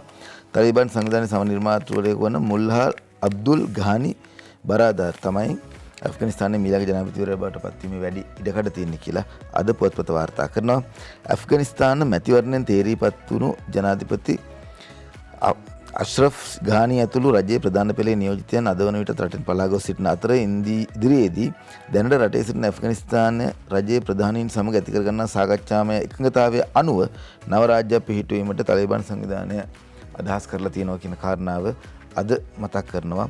ඔවුන් සූදානම් වෙනවා දැන් මේ තලිබාන් ත්‍රස්තවාදී සංවිධානය අනෙක් රටවල් එක්ක සහයෝගයෙන් කටයුතු කරන්නේ කොහොමද කියන කාරණාවට එළඹෙන්නට. ඒ අතරතුරේදී ඇෆ්ගනිස්තානයේදී මතුවේ හැකි ත්‍රස්තවාදී තර්ජනයට එරෙහිව ලෝකයා එකතු විය යුතුයි කියලා එක්සත් ජාතීන්ගේ මහලෙකම් අන්තෝනියෝ ගුටෙරස් මහත්මයා ප්‍රකාශ කරනවා. කොහොමද අනිත් තත්ත්වයත් එක්ක මේ භූදේශපාලනයත් එක්ක සල්වාසී රටවල් වලට කොහොමද බලපාන්නේ, මේක ආර්ථිකයට කොහොමද බලපාන්නේ, ලෝකයේ තියෙන ප්‍රජාතන්ත්‍රවාදයට කොහොමද මේක බලපාන්නේ සහ දිනෝෂාර කලින් කිව්වා වගේ ත්‍රස්ත ක්‍රියාවන් නැවත වතාවක් නැගී සිටින්න වෙයිද, මෙය ආදර්ශයට ගනිමින් තවත් රටවල් වලට මෙහි බලපෑම ඇති වෙයිද. සමනම වෙන්නේ එහෙමනේ. එක රටක් යමක් සිද්ධ කරාම ඒ දිහා බලාගෙන ඒ විදිහ වෙන්න හදනවා අනිත් රටවල්. ඒක නිසා ලෝකයේ නැවත යුද්ධ ඇති වේද කියන කාරණාවල් ටික මේ දිනවලදී කතා බහට ලක් වෙනවා. මෙහිදී තව පැත්තක් කතා කරනවා දිනෝෂේ ලෝක පොලිස් කාර්යය කරපු මේ අකටයුතුකම් නිසා ඇමරිකාවේ අතපෙවීම සහ අපහු ඇමරිකාව අර බැක් වෙනවා කියලා කියන්නේ මේකත් එක්ක මේකත් ස්ට්‍රැටජි එකක් එහෙම නැත්නම් ක්‍රමෝපායක් වෙන්නට ඇති තලිබාන් සටන්කරුවන් වෙනුවෙන් ඇමරිකාව කරපු කියන එකත් එක පැත්තකින් කතා වෙනවා. මොකද මෙහි ආරවුල් ඇති කරන්නෙත් ඇමරිකාව, ආරවුල් සමුදයට පත් කරන්න යන්නෙත් ඇමරිකාව. මෙන්න මේ වගේ කතා කිහිපයක්. විශේෂයෙන්ම දැන් ඒ කියන්නේ 1975 දී විතර වියට්නාම් යුද්ධය පෙරදිලා සයිගොන් වලින් මේ විදිහටම තමයි ඇමරිකාව ගියේ. ඇමරිකාවට පරාජය වෙලා කියන්නේ එදා බෙල් හෙලිකොප්ටර් එකකින් මේ විදිහටම ඇමරිකානු නිලධාරීන් නගරය මැද්දට ගෙන්නලා මෙහෙම නැගලා යන්න සිද්ධ වුණා. ඒ විදිහටම තමයි නැවත වතාවක් මේ ඇෆ්ගනිස්තානයේදී ඒ කියන්නේ අවුරුදු 26කට පස්සේ සිද්ධ වුණේ කියලා. අවුරුදු ඒ කියන්නේ 75න් පස්සේ නැවත වතාවක් ඒ කියන්නේ 2021 මේ සිද්ධ වෙන්නේ කියලා. ඒ වගේම තමයි මේක ඇමරිකාව ලැබපු දරුණු පරාජයක් කියලා. මෙහෙම වෙයි කියලා නැවත ඒ කියන්නේ 2001 කනිෂ්ඨ ජෝර්ජ් බුෂ් මේ ඇෆ්ගනිස්තානයේ තලිබාන් වලින් පරවා හැරියේ මෙහෙම දෙයක් වෙයි කියලා හිතාගෙන නෙවෙයි. අද විශේෂයෙන්ම එක්සත් ජාතීන්ගේ මහලේකම්වරයා අන්තෝනියෝ ගුටෙරස් මහත්මයාගේ ප්‍රකාශයත් එක්ක ඔහු කියනවා ත්‍රස්තවාදී සංවිධාන වෙත ඇෆ්ගනිස්තානයේ යලිවරක් සිය වේදිකාවක් හෝ තෝතැන්නක් බවට පත් කර ගැනීමට වැළැක්වීම ජාත්‍යන්තර ප්‍රජාව එක්විය යුතුයි කියලා සඳහන් කරනවා. ඒ වගේම තමයි ආරක්ෂක කවුන්සිලෙන් සහ ජාත්‍යන්තර ප්‍රජාව සියලු දෙනාගෙන් ඉල්ලා සිටිනවා කියලා කියනවා. එකට කටයුතු කරන්න මේ වෙලාවේ අපි හැමෝම එකතු වෙන කීතාවත්ම වටිනවා කියලා. මොහොන් එක්සත් ජාතීන්ගේ සංවිධානයේ මානව හිමිකම් ගැන කෝ බලන්නේකෝ. උන්චි දරුවෝ අතරමඟ විනාශ වෙලා තියෙනවා. අපි නැවතත් රට දකින්න පිටු අතර පත්තර මේන්තුව සමග මං දිනුෂ මේක පොඩ්ඩක් දිනුෂත් හිතියාගන්න. රජයේ සංවර්ධන පණිවිඩ ජනගත කිරීමටත් යහපත් මාධ්‍ය සංස්කෘතිය ගොඩනැගීමටත් රාජ්‍ය මාධ්‍ය ආයතන ක්‍රියා කළ යුතුයි කියලා අලුත් ජනමාධ්‍ය ඇමතිවරයා ඩලස් අලහපිරුම අමාත්‍යවරයාගේ ප්‍රකාශය අද දිනවෙන පුවත්පත වාර්තා කරනවා. රජයේ සංවර්ධන පණිවිඩ සාර්ථක ලෙස ජනගත කිරීමට යහපත් මාධ්‍ය සංස්කෘතිය ගොඩනැගීමටත් මේ වෙලාව කටයුතු කළ යුතුයි කියලා තමයි එතුමා විශේෂයෙන්ම කතා කරන්නේ. රාජ්‍ය මාධ්‍ය ආයතනවල වර්තමාන ක්‍රියාකාරීත්වයේ ප්‍රගතිය මූල්‍ය තත්ත්වය සහ ගැටලු සම්බන්ධයෙන් අමාත්‍යවරයා විශේෂයෙන්ම කරුණු විමසීමක් කරලා තිනවා. ලබන සතියේදී එක් රාජ්‍ය මාධ්‍ය ආයතන නිලධාරීන් වෙනම හමුවේ ඉදිරි කටයුතු සැලසුම් කිරීමට අපේක්ෂා කරන බවත් එතුමා ප්‍රකාශ කරලා තියෙනවා. සංවර්ධන වැඩ වගේම කොරෝනා පාලනය ගැන වැරදි මත පතුරුවා ජනතා විශ්වාසය බිඳ දමන්න එපා කියලා පාර්ලිමේන්තු මන්ත්‍රී සාගර කාර්යවසම් නීතිඥ සාගර කාර්යවසම් මහත්මයා ශ්‍රී ලංකා පොදු ජන පෙරමුණේ මහලේකම්වරයා කරන ප්‍රකාශයේ ක්‍රිසන්ති විතරණ වාර්තා කරනවා දිනමින පුවත්පතට. මේක දේශපාලනය කරන සුදුසු වෙලාවක් නෙවෙයි, දේශපාලනය පසුව කරන්න පුළුවන්. ප්‍රතිපත්තිමය වශයෙන් මේ ක්‍රියාදාමයේ අඩුපාඩුවක් තියෙනවා නම් කතා කරලා අපි ඒක විසඳගනිමු. ඒක නිවැරදි කරගනිමු. ඒක තමයි අපි ඉල්ලන්නේ. හැබැයි ඒ නැතුව බොරදියේ මාළු බාන්න ලෑස් වෙන්න එපා කියලා කොරෝනා පාලනය ගැන වැරදි මත පතුරවා ජනතා විශ්වාසය බිඳ දමන්න එපා කියලා පාර්ලිමේන්තු මන්ත්‍රී සාගර කාර්යවසම් මහත්මයා කරන ඉල්ලීම දිනමින වාර්තා කරනවා. අපි කාටුන් බලන්න කලින් පොලාගේ ලියවිල්ලත් මම කියලා ඉන්නම්. ඉන්දික පොල් කොටුව තමයි පොලාගේ ලියවිල්ල දිනමින පුවත්පතට ඉදිරිපත් කරන්නේ. අද පොලාගේ ලියවිල්ලේ ඒ තීරු ලිපියේ ඉන්දික පොල් කොටුව ලියනවා එන්නත් කරන වැඩසටහනට ජනතා සහාය ඕන. එන්නත් කරන වැඩසටහන තනියම කරන්න පුළුවන් කාරණාවක් නෙවෙයි. ඒට ජනතා සහාය ඕන කියන කාරණාව මෑත කාලීනව ගෝලීය වශයෙන් එල්ලූ දරුණුතම ව්‍යසනය තුළ මේ වන විට සමස්ත ලෝකයෙන් බරපතල ඛේදනීය තත්ත්වයකට පත්ව තියෙනවා. කිසිවෙකු කිසිලෙකින් හිතුවේ නැති විදිහට තමයි මෙහෙම වෙලා තියෙන්නේ. ලෝක පුරා රටවල් 200කට වැඩි ප්‍රමාණයක් දෛනිකව මාරාන්තික කොවිඩ් හතුරා සමග පොරබදිමින් සිටිනවා. රටවල් දියුණු රටවල්ද පොහොසත් රටවල්ද කියලා නැහැ. මේ සියලු දෙනාට මේකට මුහුණ දෙන්න සිදු වෙලා තියෙනවා. මේ වෙලාවේ පේන්න තියෙන හොඳම ක්‍රමය තමයි එන්නත් කරණය. ඒ සඳහා ජනතාව ඉදිරිපත් විය යුතුයි. පවතින ව්‍යසනයට මුහුණ දීමට අපිට රසක් ලෙස නිසිලෙස ක්‍රියාත්මක වෙන්නට පුළුවන්. ඒ තුළ මෙවැනි මිත්‍යා මත බැහැර කරමින් එන්නත් කරණයට එක්වීම මෙරට සෑම දෙනාගේම පුරවැසි යුතුකමක් කියලා ඉන්දික පොල්කටුව අද පොලාගේ ලියවිල්ලට එක් කරලා තියෙනවා. එන්නත් කරන වැඩසටහනට ජනතාවගේ සහාය ඕන. සහාය ඕන කියලා කියන්නේ වෙන මොනවත් නෙවෙයි එන්නත විඳ ගන්න කියන එක තමයි. අපි කාටුන් බලන්න දැස්සි.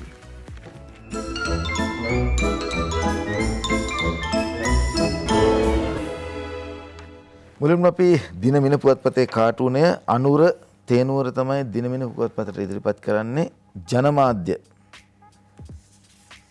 කියලා ඔන්න අල්ලගෙන ඉන්නවා. හොඳටම චාර්ජ් වෙලා ඉන්නේ. මෙතුමා කවුද? මේ දලසමතුමානේ. චාර්ජ් වෙලා ඉන්නේ විදුලි බලෙන් එන හින්දානේ. හොඳයි. එතකොට ලංකාදීප පුවත්පතට යනවා. ජනමාධ්‍ය එහෙම වෙනස් වුණා.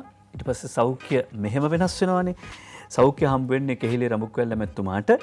කෙහෙලි මැතිතුමා කල්පනා කර කර යන මැති අනේ දෙවියනේ මට මේ දුන්නේ දඬුවමක්ද? දාසටයි මෙහෙම හිතෙන්නේ.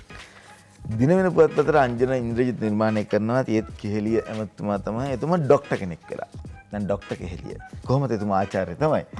ඒ වෛද්‍යවරයෙක් බවට පත් වෙලා. අන්දජන ඉන්ද්‍රජිත්ගේ කතාව තමයි සෞඛ්‍ය අමාත්‍යාංශයේ ලෙඩ හොඳ කරන්න ඕන ඔක්කොටම කලින් එතුමා ඒකට සැරසෙනවා කියලා මේ කියන්නේ. ශ්‍රීකාන්තගේ ශ්‍රීදූපත දිනමින පුවත්පතෙන් තෝරගන්නේ සෞඛ්‍ය සේවයත් දෙයියන්ටම බාර වුණා සර්. නෑ සෞඛ්‍ය සේවයත් දෙයියන්ටම බාර වුණා බං. ඕක මොකද්ද සර්? අපිට බය දොස්තරලත් කාලා ගන්න වෙයිද කියලා. දිවයින පුවත්පතේ අනුරාධ නිර්මාණය කරන තාම්බලද ලියන ඕකයි තත්ත්වයේ කවිය. ඇමති දූර 6ක් හෙල්ලෙන විටදී උඩ පවිත්‍රා ගියේ නගලයි අමුතු හඬ. පවිත්‍රා ගියේ නගලයි අමුතු හඬ. කෙහෙලිය රෝහලට දුන්නත් දෙවොලේ හැඩ. ඔහු අතහරින්නේ නැහැ ලොන්ඩරියේ වැඩ. MD වීරරත්නට පේන විදියට ජනපති අගමැති අයියයි මල්ලි දෙන්න කතා වෙනවා. ඇඳිරි නීතිය රෑ 10 ඉඳලා උදේ 4 දක්වා දැන් කවුරුවත් ඇඳිරි නීතිය කඩන්නේ නැහනේ කියලා මල්ලි කියනවා කියලා තමයි MDට හිතෙන්නේ. හැබැයි අද ජාතික පුවත්පත්වලම තියෙනවා රෑ 10 ඉඳලා උදේ 4 වෙනකන් ඇඳිරි නීතිය දැම්මත් ඒකත් කඩනවා. දිවයින පුවත්පතේ කාටුනය උදේ විමලසිරි නිර්මාණය කරන්න දිවයිනට සෞඛ්‍ය කියන ලිඳෙන් ඇමතිනිය නාලා ඔන්න ගියා. මම නම් ඉක්මනටම නෑවා මම යනවා. අලුත් ඇමතිතුමා නාන්නයි හදන්නේ. MD වීරරත්නගේ පොකට් කාටුනේ මව්බිම් පුවත්පතෙන් තෝරගන්නවා මරිසිපාල. ඕන්න සීනි වලටත් උපරිම සිල්ලර මිලක් යොදන්න යනවලු. කහට එකක් බොන්නවත් නැති කරන්න වගේ හදන්නේ. කහට එකක් බොන්නවත් නැති කරන්න වගේ හදන්නේ කියලා MD කියනවා. හැබැයි බදු අඩු කරාට පස්සේ අවුරුද්දකට විතර ඇති වෙන සීනි ගෙනල්ලා දැන් මිල වැඩි කරන්න යනවා. ඒක නිසා තමයි මේ පාලන මිලක් දාන්නේ කියලා තමයි ආණ්ඩුව පැත්තෙන් කියන්නේ. අද රංචගොඩ ළමයා අරුණ පුවත්පතේ නිර්මාණය රත්නපුරෙන් නුවරට ගිය ඇමතිකම සැබවින්ම යා යුතුව තිබුණේ එහෙ නෙවෙයි. පිළියන්දලදී පෑ ලොකුකම් වෙනුවෙන් එතුමා තමයි සුදුසුම සැක නැතේ කිසිත්. විදුලි බලයේ කිසියම් වූ වැඩ කොටසක් කරමින් සිටි මාතර ඉත්තා ඇද්දේ. පරපුර නියෝජනය කරන කොළුවාට ජයදද නගන්නද නිම්නය වලානිල්. එහෙම කිව්වම අද ලංකාදීප පුවත්පත වාර්තා කර තිබුණ මංගල සමරවීර හිටපු ඇමතිවරයා දැඩිසත්කාර ඒකකයේ ප්‍රතිකාර ලබන බව අපි නිරෝගී සුවය ප්‍රාර්ථනා කරන එතුමට ඔය කතාව කිව්වන් පස්සේ මතක් වුණේ. දවසේ 14 විදුර අබේනායක අද නිර්මාණය කරන්නේ මව්බිම් පුවත්පතට. ඔක්කොම වෙන්නේ මගේ හොඳටයි හිතාගෙන දිවුරා නව ඇමති පදවියේ ප්‍රවාහන තව පොඩි රස කතන්දරයක් කියාගෙන යනවලු පවිත්‍රා මාතලි හොයාගෙන ප්‍රවාහන මාතන්ට ගියේ. අරුණ පුවත්පතත් පවිත්‍ර ඇමතිනිය කියපු කතාවත් එක්ක තමයි එය නිර්මාණය කරලා තියන්නේ. හසන්ත විජයනායකගේ කාටුනය මාව අතහැරලා ගියපු එක කොයිතරම් හොඳයිද නායකයාගේ ඇඟිල්ල කප්පු කතාව මේක තමයි මේ සඳහන් කරලා තියෙන්නේ. කණ්ඩායමක් හම්බ වෙනවනේ. හම්බුනාට පස්සේ මෙන්න සිද්ධ වෙන කතාව කියන එක තමයි කාටුනයක් විදිහට නිර්මාණය කළා. හැබැයි ඒ කතාව කියපු විදිහට නම් මේ පුරෝහිත වලේ දාපු නිසා රජුරුවත් බේරුණා. ඒ කතාව විදිහට. ඔව්. ඔය කියපු කතාව විදිහට. නෑ ඇත්ත තමයි නේද? ඔව්. පුරෝහිතය බේරුණා විතර නෙවෙයි පුරෝහිතය වලේ දාපු නිසා රජුරුවත් බේරුණා. අපි යන්නට සූදානම් වැඩසටහන අවසන් කරන්න සූදානම් 7 වෙනි පැය තියෙනවා. 7 වෙනි පැයේදී අලුත් පොලිස් මාධ්‍ය ප්‍රකාශකතුමා බලාගන්නකො මූණ කවුද කියලා අපි ගිහින් එන්නම්. ලස්සන දවසක් පරිස්සමෙන් ඉන්න. මුව ආවරණ නිතරම පළ දෙන්න කියලා හැමෝම